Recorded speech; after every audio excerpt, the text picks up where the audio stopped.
पनवेलमधील एका ऑर्केस्ट्रा बारची मनसे कार्यकर्त्यांकडून तोडफोड करण्यात आली। ऑर्केस्ट्रा बार तोडफोड प्रकरणी योगेश चिलेंसह 15 जणांवर गुन्हा। रायगडमध्ये सर्वात जास्त डान्स बार असल्याचं विधान राज ठाकरेंनी केलं होतं। अमराठी लोकांचे रायगडमध्ये सर्वात जास्त डान्स बार असं राज ठाकरे म्हणाले। मनसेच्या योगेश चिलेंकडून ऑर्केस्ट्रा बारची तोडफोड करण्यात आली। रवी खरात आमचे प्रतिनिधी आपल्यासोबत थेट जोडलेत। रवी, काय अपडेट?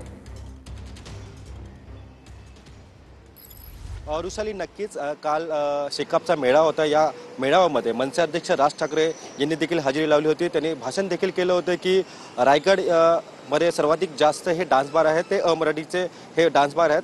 त्यानंतर आता मनसे आक्रमक झालेले आहे। पनवेलचे मनसे नेते योगेश चिले यांनी काल रात्री 12 वाजता आपण जो दृश्यामध्ये पाहतोय की night rider the bar live orchestra हा मनसे पदाधिकाऱ्यांसोबत काल रात्री 12 वाजता त्यांनी दगडांनी व काठ्याने हा पूर्ण बोर्ड आणि हा बार हा तोडलेला आहे।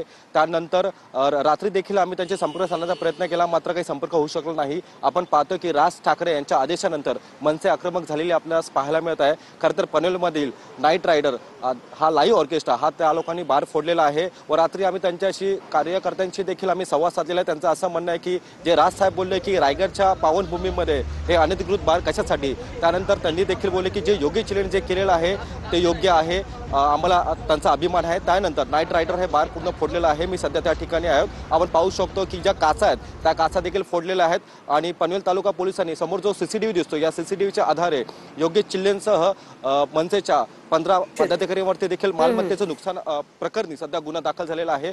मात्र आपण पाहतोय की राज ठाकरे यांच्या भाषणानंतर पुन्हा एकदा मनसे आक्रमक होताना आपल्याला रुशाली पाहायला मिळत आहे। धन्यवाद तुम्ही दिलेल्या या माहितीसाठी।